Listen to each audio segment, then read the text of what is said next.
Business updates చూస్తే కేంద్ర ప్రభుత్వానికి ఆర్బీఐ భారీ నజరానా ప్రకటించింది. 2024-25 ఆర్థిక సంవత్సరానికి రికార్డు స్థాయిలో 2,68,590.07 కోట్ల భారీ డివిడెండ్ ప్రకటించింది.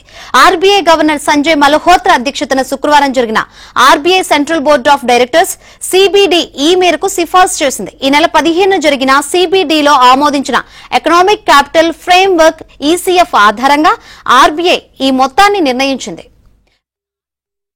23-24 చెల్లించిన 2.1 లక్షల కోట్లతో పోలిస్తే ఇది 27.4% ఎక్కువ. అయితే మార్కెట్ వర్గాలు అంచనా వేసిన 3 లక్షల కోట్ల కంటే ఇది తక్కువే. గత ఆర్థిక సంవత్సరానికి సంబంధించి ఆర్బీఐ ప్రభుత్వ రంగ బ్యాంకుల నుంచి ప్రస్తుత ఆర్థిక సంవత్సరం డివిడెండ్ రూపంలో 2.56 లక్షల కోట్లు సమకూరే అవకాశం ఉందని కేంద్ర ఆర్థిక మంత్రి నిర్మలా సీతారామన్ 2025-26 బడ్జెట్ ప్రసంగంలో తెలిపారు. అయితే ఆర్బీఐ ఒక్కటే ఇందులో 2,68,590 కోట్లు సమకూర్చడం విశేషం. దీంతో డొనాల్డ్ ట్రంప్ సుంకాలతో ఎదురవుతున్న ఆర్థిక అనిశ్చితిని, భారత పాక్ ఘర్షణలతో పెరగనున్న రక్షణ బడ్జెట్ కేటాయింపుల భారాన్ని కేంద్ర ప్రభుత్వం సమర్థవంతంగా ఎదుర్కొంటోందని భావిస్తున్నారు. అయితే ప్రస్తుత ఆర్థిక అనిశ్చితిని దృష్టిలో ఉంచుకొని కంటిజెంట్ రిస్క్ బఫర్ లెవెల్ గా పిలిచే ఈక్విటీ మూలధనాన్ని ఆర్బీఐ తన ఆస్తి అప్పుల పట్టికలో 6.5% నుంచి 7.5%కి పెంచింది.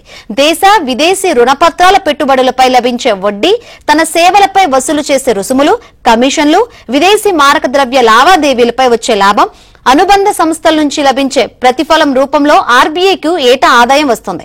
ఇందులో నుంచే కరెన్సీ నోట్ల ముద్రణ, డిపాజిట్స్, రుణాలపై వడ్డీ చెల్లింపులు, ఉద్యోగుల జీతభత్యాలు, పింఛన్లు, నిర్వహణ ఖర్చులు, తరుగుదల కేటాయింపులతో పాటు అత్యవసర పరిస్థితుల్లో ఆర్థిక వ్యవస్థను ఆదుకునేందుకు కంటిజెంట్ రిస్క్ బఫర్ లెవెల్ రూపంలో కొంత మొత్తాన్ని ఉంచుకొని మిగిలిన మొత్తాన్ని ఏటా డివిడెండ్ రూపంలో కేంద్ర ప్రభుత్వానికి చెల్లిస్తుంది. గత ఆర్థిక సంవత్సరం ఆర్బీఐ ఫారెక్స్ మార్కెట్లో డాలర్ను 83 నుంచి 84 రూపాయల మధ్య కొని 84 నుంచి 87 రూపాయల మధ్య విక్రయించడం లాభాలను బాగా పెంచింది.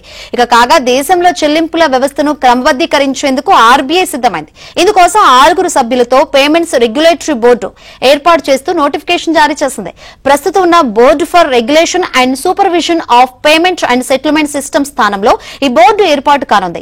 ఈ బోర్డుకు ఆర్బీఐ గవర్నర్ చైర్మన్ గా వ్యవహరిస్తారు. ఆర్బీఐ నుంచి గవర్నర్ తో సహా 3 కేంద్ర ప్రభుత్వం నామినేషన్ చేసే 3 సభ్యులు ఈ బోర్డులో సభ్యులుగా ఉంటారు. ఈ బోర్డు ఏడాదికి కనీసం 2 సార్లు భేటీ అవుతుందని ఆ నోటిఫికేషన్ లో తెలిపారు. దేశంలో చెల్లింపుల వ్యవస్థ పనితీరును పర్యవేక్షించడంతో పాటు ఈ బోర్డు అవసరమైతే నియంత్రిస్తోంది.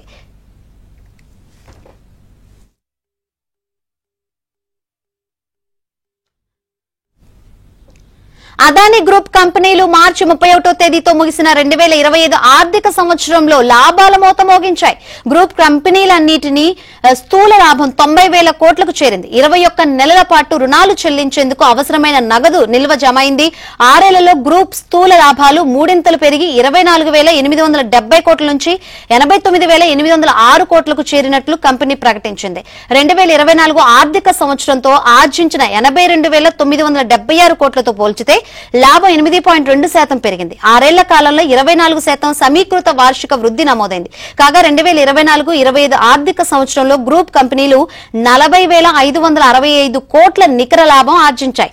నికర లాభం 6 ఏళ్లలో CAGR 48.5% ఉంది. ఇదే కాలంలో కంపెనీల స్థూల ఆస్తులు 25% CAGR తో 6,010 లక్షల కోట్లకు చేరాయి.